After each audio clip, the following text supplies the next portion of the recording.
लोग अपने शौक़ को पूरा करने के लिए दिन रात मेहनत करते हैं। ज़िंदगी ख़त्म हो जाती है लेकिन ये शौक़ कभी भी पूरे नहीं हो पाते हैं।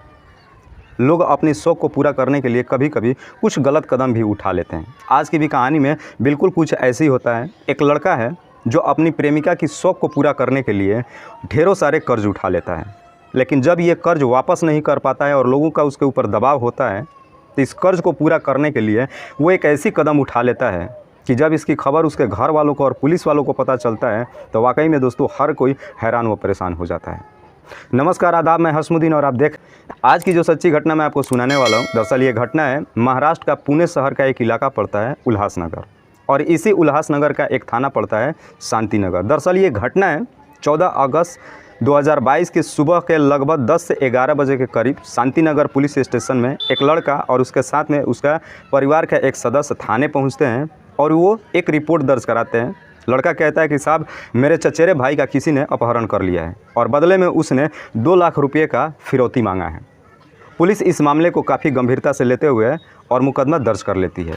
पुलिस जब उससे पूछताछ करती है कि जो तुम्हारे चचेरे भाई का अपहरण किया गया है, तुम्हें कैसे मालूम चला कि उससे 2 लाख रुपये का फिरौती का मांग किया गया है, तो वो लड़का बताता है कि साहब, मेरे ही नंबर पे कॉल आया था और उन्होंने 2 लाख रुपये का फिरौती का मांग किया है। जो ये लड़का रिपोर्ट दर्ज कराने गया था उसका नाम है सोनू हरिराम, और जिस लड़के के विरोध में मुकदमा दर्ज कराने गया था जिसका अपहरण हो चुका था उसका नाम है विजय कुमार भारती, जो उसका चचेरा भाई होता है।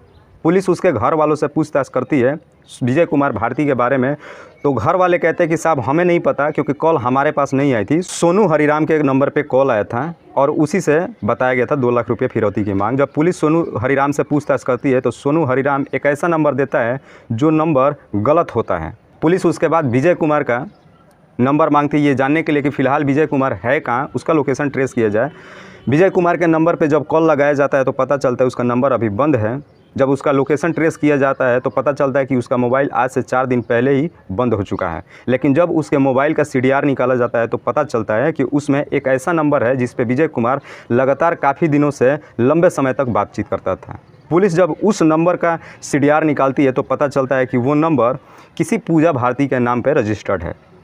पुलिस तुरंत पूजा भारती को अपने हिरासत में ले लेती है और जब उससे पूछताछ करती है तो पूजा भारती कहती है कि साहब, मैं और विजय कुमार दोनों एक दूसरे से बेइंतहा मोहब्बत करते हैं, लेकिन 4 दिन हो गया विजय कुमार आज तक मुझे कॉल ही नहीं किया और कहाँ है कुछ बताया भी नहीं हमें।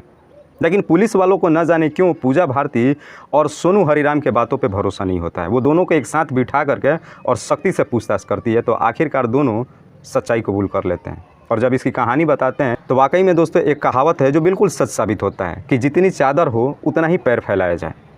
सोनू हरिराम बताता है कि विजय कुमार पूजा भारती से बेइंतहा मोहब्बत करता था, लेकिन बदले में पूजा भारती उससे हमेशा अपने शौक़ पूरे करने के लिए नई नई चीज़ों की डिमांड करती थी। विजय कुमार उसका शौक़ पूरा करने के लिए अपने घर से पैसे ले जाया करता था। जब घर के पैसे ख़त्म हो गए तो उसने कर्ज लेना शुरू किया, ढेरों सारे कर्ज लेकर के और इसके सारे शौक़ पूरे किए। एक दिन पूजा भारती ने फिर से इससे एक और डिमांड कर दी, लेकिन उस वक्त विजय कुमार के पास पैसे भी नहीं थे और उसे अब कोई कर्ज भी नहीं दे पा रहा था, बल्कि उसने जितने कर्ज लिया था अब लोग उससे परेशान कर दिए थे वो अपना कर्ज वापस लेने के लिए। लेकिन विजय कुमार इस स्थिति में भी नहीं था कि वो कर्ज वापस कर सके। इसीलिए विजय कुमार ने एक षड्यंत्र रचा कि मैं अपने घर वालों से ही पैसा लेता हूँ, बस इस काम में तुम मेरा साथ दो। और वो षड्यंत्र यही रचता है कि मैं ये पुणे महाराष्ट्र शहर छोड़ करके कर्नाटक चले जाता हूँ और तुम मेरे घर वालों से कहना कि मेरा अपहरण हो चुका है और बदले में 2 लाख रुपये की डिमांड की गई है। जब वो 2 लाख रुपये तुम्हें दे देंगे तो तुम मेरे पास लेकर के आ जाना, बदले में मैं भी तुम्हें कुछ पैसे दे दूँगा और मैं सारे कर्ज अपना वापस कर दूँगा। वाकई में दोस्तों जब ये पूरी कहानी सुनते हैं तो पुलिस वालों के लिए एक बहुत ज़रूरी काम ये हो जाता है कि किसी भी तरीके से विजय कुमार को हिरासत में लिया जाए। पुलिस कर्नाटक के रेलवे पुलिस से कांटेक्ट करती है और कर्नाटक रेलवे पुलिस के माध्यम से विजय कुमार को कर्नाटक के रायचूर से हिरासत में लेकर के आती है। और जब हिरासत में लेकर के विजय कुमार से पूछताछ करती है तो विजय कुमार अपनी एक अलग ही कहानी बताता है। कहता है कि साहब, मैं पूजा भारती से बेइंतहा मोहब्बत करता हूँ, मैं किसी भी कीमत पे पूजा भारती को गंवाना नहीं चाहता हूँ, मैं छोड़ना नहीं चाहता हूँ, लेकिन पूजा भारती हमेशा आए दिन कुछ ना कुछ नए डिमांड करती है। पूजा भारती को नहीं पता कि मैं पैसे कहाँ से लेकर आता हूँ। पूजा भारती को यही लगता है कि मैं काफ़ी रईस लड़का हूँ, मैं सारे पैसे अपने घर से लाता हूँ, तुम्हारे शौक़ को पूरे करता हूँ।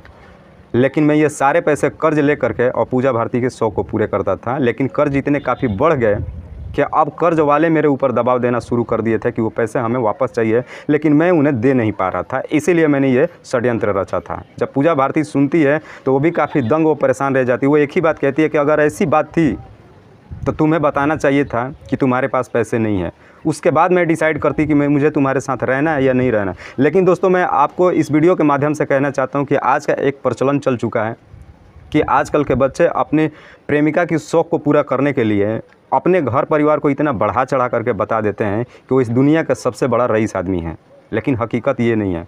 मैं इस वीडियो के माध्यम से उन लड़कों से भी कहना चाहता हूँ कि अगर आप किसी से मोहब्बत करते हैं तो मोहब्बत आपके शौक़ और पैसों से नहीं होती, आपके दिल से होती है। आपके पास जो कुछ भी है सब कुछ सच सच उससे बोल करके और प्यार मोहब्बत कीजिए, क्योंकि झूठ के बुनियाद का घर ज़्यादा दिनों तक टिकता नहीं है। काश अगर विजय कुमार ने भी अपनी प्रेमिका से इस तरह का कदम उठाने से पहले एक बार बात किया होता तो शायद आज विजय कुमार इतना परेशान नहीं होता और वो कानून के हिरासत में नहीं होता। फिलहाल पुलिस ने विजय कुमार को हिरासत में लेकर के गंभीर धाराओं में मुकदमा दर्ज करके और जेल भेज दिया है। देखना यह है कि आखिरकार पुलिस उसके खिलाफ कैसी चार्जशीट तैयार करती है और क्या उसको सज़ा मिलती है। दोस्तों, इस कहानी को सुनाने का उद्देश्य मुझे किसी को परेशान नहीं करना है, बस आपको बताना है कि आप जहाँ भी रहें सुरक्षित रहें और अपनों का ख्याल रखें। तब तक के लिए जय हिंद, जय भारत।